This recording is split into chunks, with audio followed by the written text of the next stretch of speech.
Rádio Bandeirantes.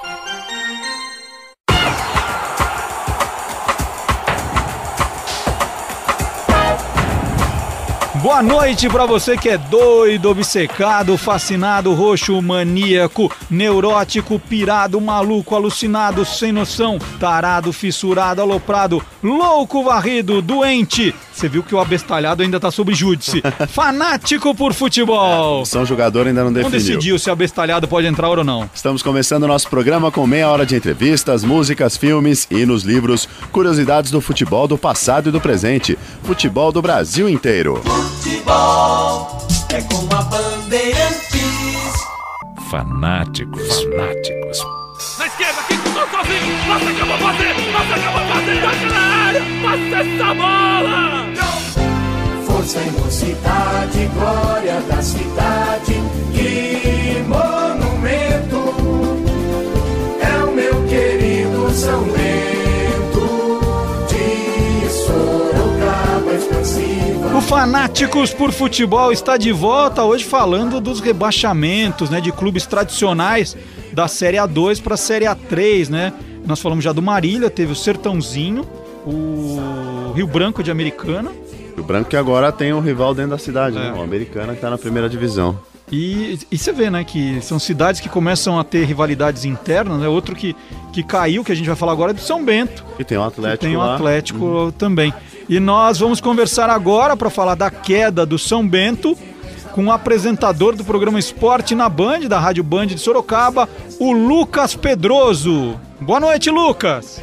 Boa noite, Marcelo. Boa noite a todos os ouvintes. Vamos falar um pouco de futebol dentro do Fanáticos. É isso aí. Vamos falar do São Bento. A cidade está muito triste com o rebaixamento?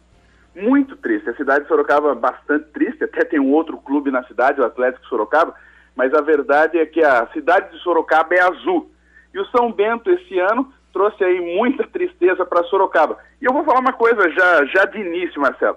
Sorocaba, a cidade não ficou mais triste, porque a caminhada foi tão triste ao longo do caminho, sendo redundante aqui, que já era esperada na última rodada o rebaixamento. Ou seja, aconteceu aquilo que a cidade já vinha esperando, os torcedores vinham esperando, apenas se confirmou no último domingo o rebaixamento para a terceira divisão. Bom, e o jogo que selou o rebaixamento foi aí, em Sorocaba, no estádio Walter Ribeiro. Quantas pessoas testemunharam a queda, Lucas? Olha, 841 torcedores estiveram presentes no último domingo, isso porque existiu por parte da imprensa de Sorocaba, as rádios de Sorocaba, os jornais, a própria TV, um apoio, um pedido para que o torcedor fosse ao campo para que pudesse apoiar o São Bento. Ele dependia de alguns resultados para poder ficar na Série A2.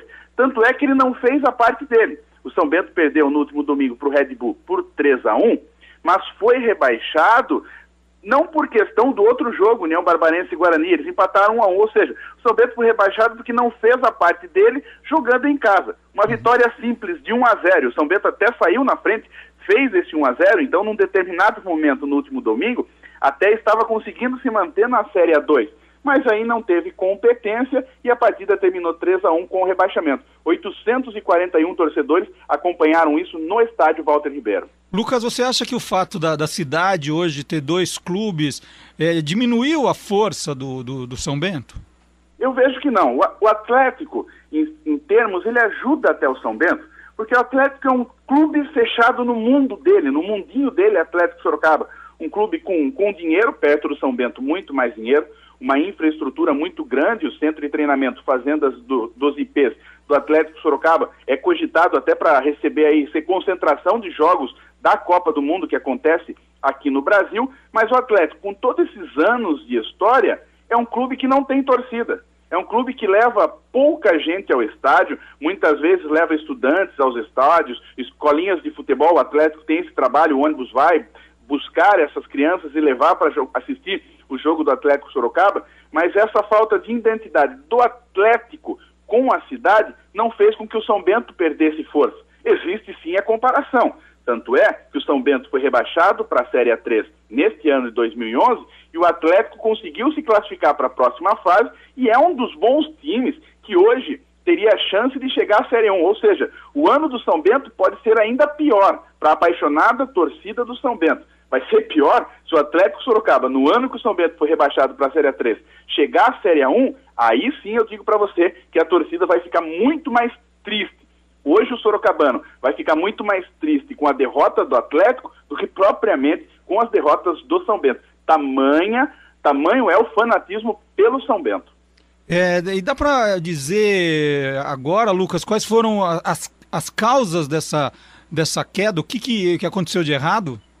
Olha, as causas da queda são vários pontos que levaram o São Bento, e para a imprensa que acompanha, até os próprios torcedores, começaram a imaginar que isso pudesse acontecer ao longo do caminho, vamos assim colocar. O São Bento teve falta de pagamento de salários, e os jogadores, isso começou a imprensa a especular que isso acontecia ainda no primeiro turno da competição, e aí após os jogos, os jogadores não acreditando que esse dinheiro fosse sair, começaram a dar aquelas entrevistas polêmicas. Olha, nós vencemos, mas não se iludam, não está tudo bem não, o salário está atrasado 15 dias. Aí, a próxima rodada, o time perdia, olha, nós perdemos, não é uma desculpa que eu vou dar, mas a questão é que os salários estão atrasados há 30 dias. E isso começou a explodir, os jogadores começaram a vir à tona a falar de respeito disso. No início do mês de março existiu uma greve, os jogadores ficaram aí 4 dias sem treinar e ameaçaram não entrar em campo, o que poderia levar o São Bento a perder por WO e ter uma multa. Cogitou-se que pudesse cair até para a 4ª divisão,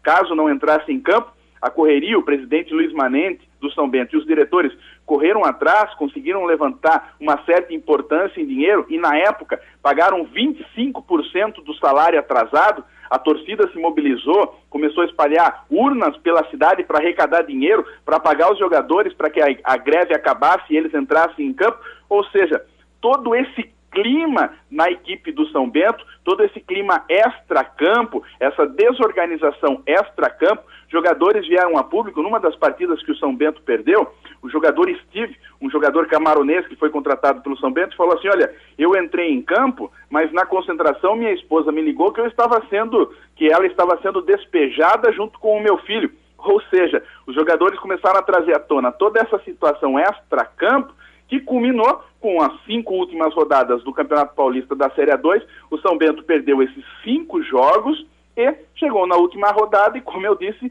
só consolidou um rebaixamento, fruto de toda essa desorganização que aconteceu fora do campo. Sem contar que o São Bento já começou um campeonato sem dinheiro. O São Bento começou com muito menos patrocínios do que teve na temporada de 2010. E isso fez com que contratasse não aquilo que o time queria, mas aquilo que a possibilidade, a realidade do São Bento na época, no início da preparação, no final do ano passado. Olha, nós temos X de dinheiro no caixa, com isso dá para contratar esse e outro jogador. Ou seja, já não se montou uma boa equipe. E no decorrer do caminho, após a greve, 13 jogadores deixaram o elenco. Dos jogadores que estavam na primeira rodada, dos jogadores que no último domingo foram rebaixados, desses jogadores, 13 jogadores não estavam mais presentes. Desses 13, claro, as melhores peças, os jogadores que tiveram proposta de outros clubes, deixaram também o São Bento no meio do caminho pela questão da falta de pagamento. Muito bem. E treinador foi do começo ao fim? Foi trocado também? Não. O São Bento começou com o técnico e teve nas últimas rodadas o técnico Luiz Miller. O técnico Luiz Miller é o técnico que ficou. Até na penúltima partida, ele pediu demissão do cargo. Os jogadores ainda no vestiário foram lá, pediram para que ele ficasse. O Luiz Miller, que teve uma bela história no time do São Bento, ele ficou lá. Vou continuar. E na última partida, em entrevista às rádios, numa entrevista coletiva após o jogo de domingo, ele disse: eu fiquei, mas já dava a entender que isso ia acontecer, não dava para ser diferente. A falta de estrutura não dava para levar o São Bento ou manter o São Bento na Série A2. E uma grande reclamação que aconteceu durante todo o domingo que o São Bento foi rebaixado, é que os diretores do São Bento, o presidente e os diretores, não estavam presentes no estádio. E aí, todas as críticas, toda a pressão da torcida foi em cima do técnico, Luiz Miller, e também dos jogadores, já que a diretoria não estava presente no jogo do domingo. Muito bem, queria muito agradecer a entrevista. Lucas Pedroso, apresentador do programa Esporte na Band, da Rádio Band de Sorocaba, que conversou aqui com a gente do Fanáticos por Futebol. Lucas, muito obrigado pelas informações. Grande abraço, boa noite para você. Boa noite para vocês, um grande abraço, Marcelo, um grande abraço para os ouvintes também. Na emoção mais alta da porfia, no calor da simpatia de quem já te viu jogar. Força e mocidade, glória.